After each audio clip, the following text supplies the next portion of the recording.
120 বছর, 150 বছর, তারপরে কি? তারপরে একজনের সাথে দেখা হবে, জীবনের শেষ দেখা। সে কে? আজরাইল আলাইহিস সালাতু ওয়াস সালাম। তার সঙ্গে কিন্তু দেখা হবে, শেষ দেখা হবে। সে আসবেই আপনার কাছ থেকে একটা জিনিস নেওয়ার জন্য। সেটা হলো আপনার দেহের মধ্যে আছে আপনার রুহু। রুহু নিয়ে যাবে। এই দেহ পড়ে থাকবে জমিনের উপরে। বোবা কান্নার জিজ্ঞাসায় ক্ষত বিক্ষত হয়ে মরা লাশটি পড়ে থাকবে। চোখের স্পন্দন জনমের মতো স্থিমিত হয়ে যাবে। হাত এবং পায়ের নড়াচড়া বন্ধ হয়ে যাবে। কান্নাকাটি শুরু হবে। গোসলের পানি আনা হবে। সাদা কাফনের কাপড় দিয়া মোড়াইয়া এবার জানাজার নামাজের ব্যবস্থা করা হবে। এরপর কোথায় যাবেন? কবরে। ঘরে রাখা হবে না, কবরে। ওই কবরে গেলে প্রশ্ন হবে তিনটা। জোরে কোন কয়টা? তিনটা। মার রব্বুকা ওয়া মা দীনুকা ওয়া মান নাবিয়ুকা। তোমার রব কে, তোমার দিন কি, আর তোমার নবী কে? এই প্রশ্ন হইয়া যাবে। পৃথিবীর বুকে জীবিত অবস্থায় যদি আপনি নবীর সাথে যদি সম্পর্ক না হয়, আল্লাহর নবীকে যদি না চিনেন, না বুঝেন, কবরে যাওয়ার পরে ওই প্রশ্নের উত্তর দেওয়া সম্ভব হবে না। প্রথম প্রশ্ন করা হবে, মার রব্বুকা, তোমার রবকে? উত্তর দেব, রব্বুন আল্লাহ, আমার রব আল্লাহ। কিন্তু আল্লাহ আল্লাহ জিকির তো করেন নাই, উত্তর দেওয়া সম্ভব না। দ্বিতীয় প্রশ্ন করা হবে, আমা দীনুকা, তোমার দিন কি? আমার দিন হলো ইসলাম, কিন্তু ইসলামের 5টা স্তম্ভ, কলেমা, নামাজ, রোজা, হজ, যাকাত, কোনোটাই করি নাই, এগুলোর সাথে সম্পর্ক নাই। দ্বিতীয় প্রশ্নের উত্তর দেওয়া সম্ভব হবে না। তৃতীয় প্রশ্ন করা হবে, অমান্যুকা, তোমার নবীকে? জীবনে তো নবীর মহব্বত অন্তরে ছিল না, নবীর সুন্নত ছিল না। নবীকে যারা ভালোবাসতাম তাদের সাথে ওঠা বসা করি নাই, বন্ধুত্ব করি নাই। তৃতীয় প্রশ্নের উত্তর দেওয়া সম্ভব হবে না। আমল যদি ভালো হয়ে যায়, কবর প্রশস্ত হয়ে যাবে। দৃষ্টির শেষ সীমা পর্যন্ত কবর প্রশস্ত হয়ে যাবে। ওই কবর থেকে একটি রাস্তা, সুড়ঙ্গ পথ আল্লাহ রব্বুল আলামিন জান্নাত পর্যন্ত পৌঁছিয়ে দিবে। জান্নাতের আরামায়েশ কবরে থেকে ওই কবরবাসী উপভোগ করতে থাকবে। আর যদি আমল খারাপ হয়ে যায়, কবরের একদিকের মাটি অন্য দিকে চলে যাবে, হাড় গুলির সঙ্গে হাড় গুলি ঢুকে যাবে। আর কবর থেকে একটি রাস্তা জাহান্নাম পর্যন্ত পৌঁছিয়ে দেওয়া হবে। এটা কিন্তু ঘটনা ঘটবেই। আল্লাহ নবী হাদিস শরীফের মধ্যে ইরশাদ করেন, আল কবরু রাউযাতুম মির রিয়াজিল জান্নাহ আও হুফরাতুম মিন হুফরাইন নির। কারো কারো কবর হবে বেহেশতের একটি টুকরা, কারো কারো কবর হবে জাহান্নামের একটা টুকরা হয়ে যাবে। এই মরণ কি বিশ্বাস করি? মরণ বলে স্মরণ রাখো, বেশি দিন আর বাঁচবে না কো। কথার মতো কথা শিখো, মরণে যাবে জানা। বেঁচে আসা আশ্চর্য, নাই মানুষের সাহচর্য। থাকতো যদি একটু ধৈর্য, ঐশ্বর্য তার গায়ে ধরত না। বাইসা রয়েছি, এটাই ঠিক, ময়রা এটাই ব্যাঠিক, ময়রা যাব এটাই ঠিক। দুনিয়া আছে ব্যাঠিক, পরকাল আছে, এটাই হলো ঠিক। কথা ঠিক কিনা? দাড়ি পাকছে না, চোখে কম দেখি না, যৌবন ভাটা লাগছে কিনা। সোম্মালিতা কোনো আল্লাহ পাক বলেন, বান্দারে 40-এর পরে জীবনের ভাটা লাগাইয়া দিব। চোখের জ্যোতি কমে যাবে, হাতের শক্তি কমে যাবে, গিরার বল কমে যাবে। ধীরে ধীরে মানুষটা নির্জীব হইয়া যাবে।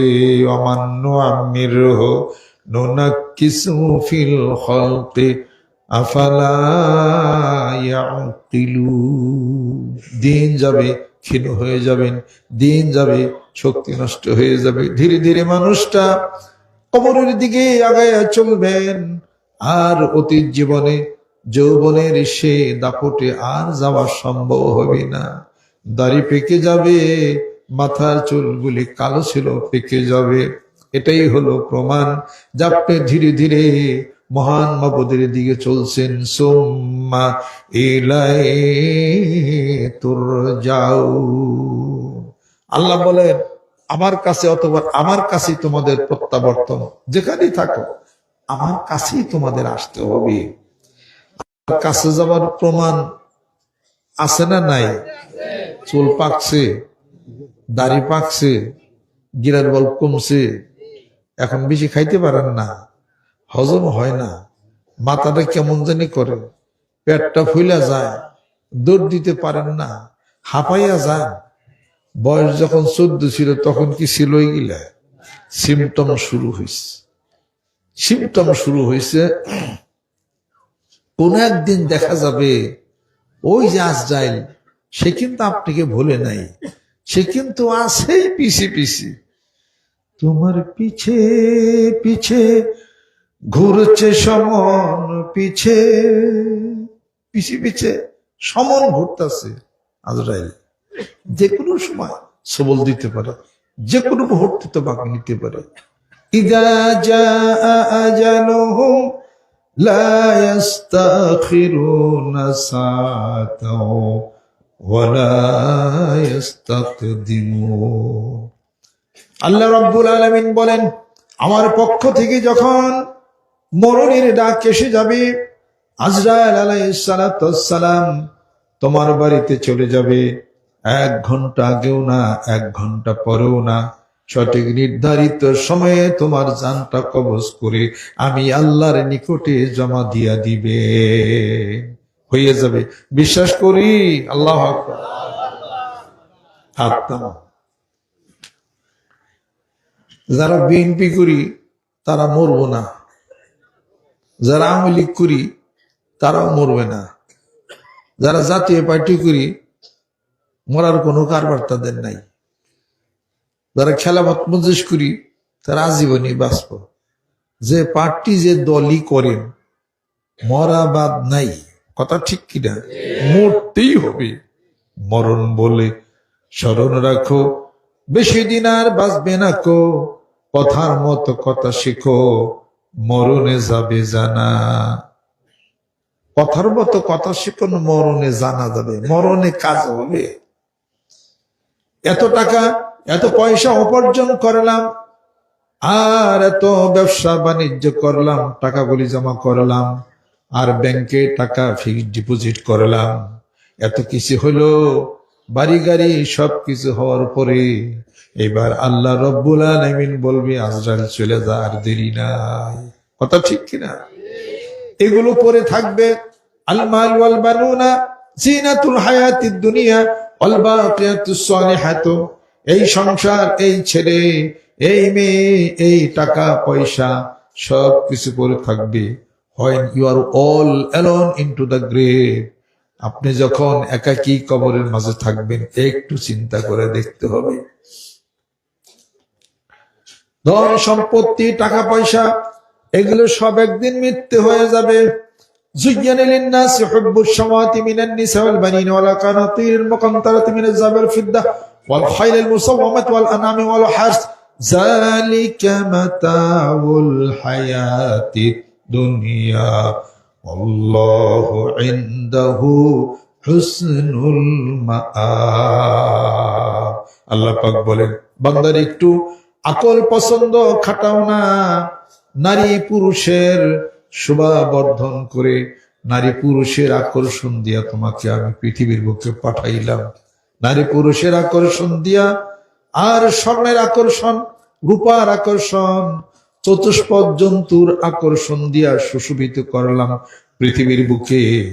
কিন্তু তুমি জেনে রাখো এগুলো হলো দুনিয়ার পার্থিব জীবনের জন্য, অল্প কিছুদিনের জন্য।